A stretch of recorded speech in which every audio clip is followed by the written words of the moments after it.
Pemirsa, seluruh masyarakat Indonesia tentu memiliki peran penting untuk menjaga keamanan termasuk masyarakat desa. Dan masyarakat desa diharapkan bisa ikut berpartisipasi dalam mencegah berbagai potensi gangguan keamanan yang dapat muncul kapanpun. Pencegahan tersebut dapat dilakukan dari lingkungan yang kecil dengan membangun kesadaran bersama sehingga dapat meminimalisir dampak yang akan terjadi. Berkaitan dengan hal tersebut, pemirsa, dalam rangka mendukung keberhasilan program kesiapsiagaan, Badan Nasional Penanggulangan Terorisme membangun kewaspadaan nasional menjelang tahun politik 2024 melalui Desa Siap Siaga. Dan pemirsa, untuk membahasnya lebih jauh, saat ini kami sudah terhubung bersama dengan Kasubdit Kesiapsiagaan dan Penanganan Krisis BNPT, Kolonel Indra Gunawan. Selamat malam, Pak Indra. Selamat malam, Mbak Mona. Baik, salam sehat ya, Pak. Alhamdulillah baik.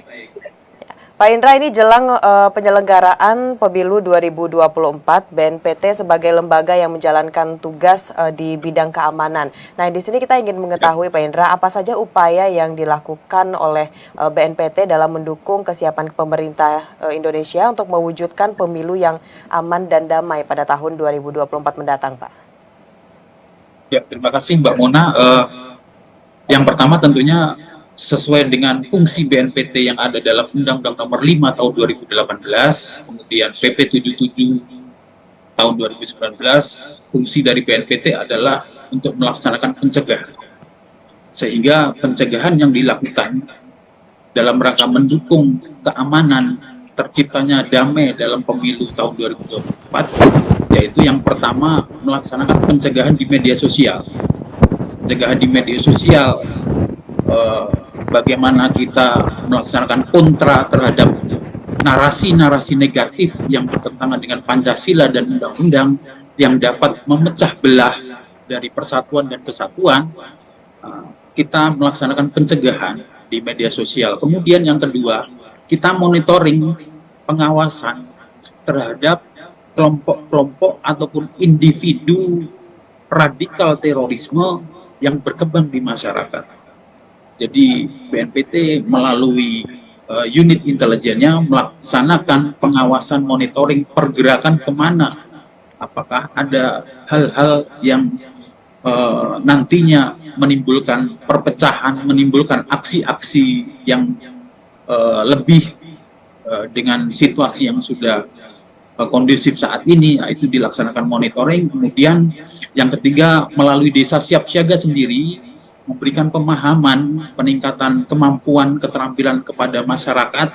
Tentunya hal ini diharapkan dapat membantu pemerintah di dalam melaksanakan, mewujudkan proses pemilihan umum yang aman dan damai.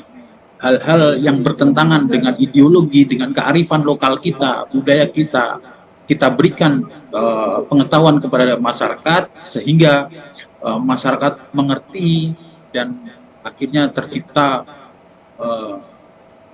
pemilu yang aman dan damai. Begitu Mbak Mona.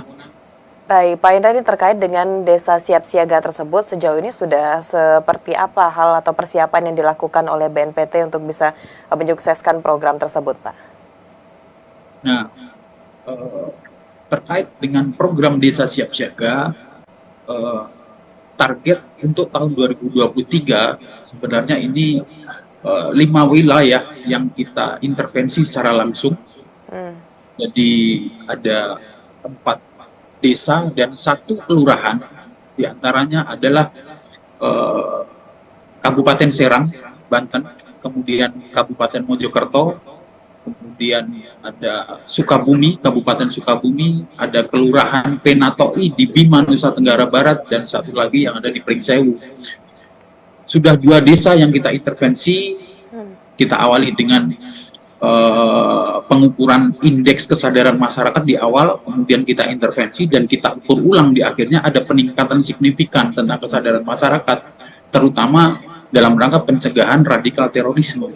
Nah, ini 3 desa yang lain masih dalam proses intervensi, semoga mendapatkan hasil yang sama, sehingga dari pilot project 5 desa, 5 wilayah ini, 4 desa 1 kelurahan ini dapat kita ambil suatu formula ataupun pola dalam proses intervensi secara umum, sehingga program desa siap siaga ini dapat direplikasi di seluruh desa ataupun kelurahan di Indonesia.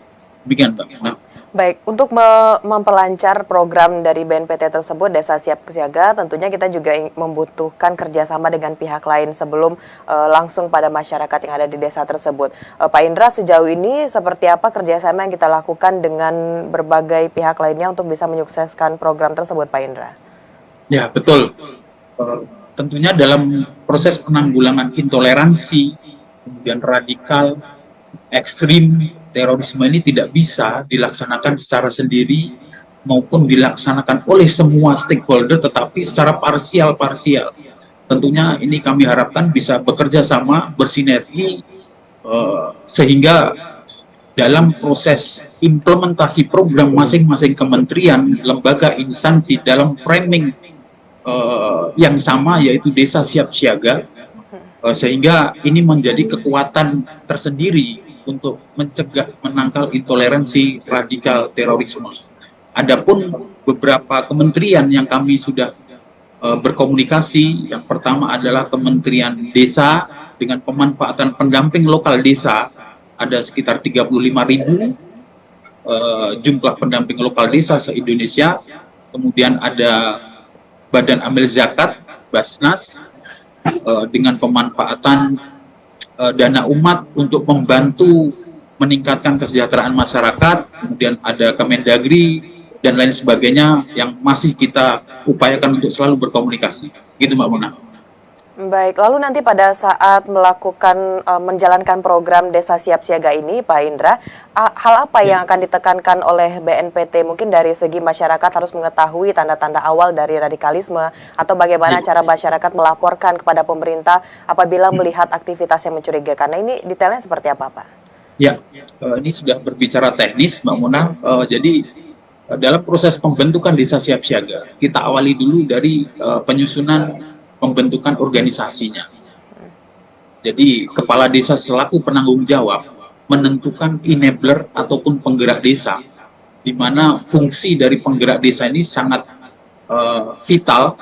Keaktifan penggerak desa atau enabler ini adalah sangat mempengaruhi dalam proses kelancaran pelaksanaan program desa siap siaga ini. Kemudian setelah dibuat suatu organisasi di dalam desa tersebut dengan penanggung jawab kepala desa atau lurah, kemudian dilaksanakan intervensi sosial, di mana intervensi ini berisi materi-materi yang harus dipahami oleh masyarakat seluruhnya. Antara lain adalah ciri-ciri radikal terorisme, bagaimana mereka dapat pendanaan untuk kelancaran aktivitas mereka, kemudian penyusunan SOP apa yang vital di desa, itu antara lain dari intervensi sosialnya. Kemudian ada pengawasan dari perangkat desa, dari kepala desa ataupun lintas kementerian UPT yang ada, seperti TNI ada Babinsa di situ, polisian ada Babin Kamtipmas, kemudian UPT kementerian lain ikut melaksanakan pengawasan, ikut mengecek langsung di lapangan, ikut secara teknis mendatangi keluarga, mendatangi individu melalui kegiatan-kegiatan yang sudah rutin dilaksanakan di desa kelurahan tersebut. Contohnya seperti kegiatan-kegiatan penggerak PKK, pengajian-pengajian yang bersifat keagamaan dan lain sebagainya, itu dimanfaatkan semua dalam rangka pengawasan, pengecekan. Sehingga dari situ di akhirnya nantinya bisa kita ukur tingkat keberhasilannya.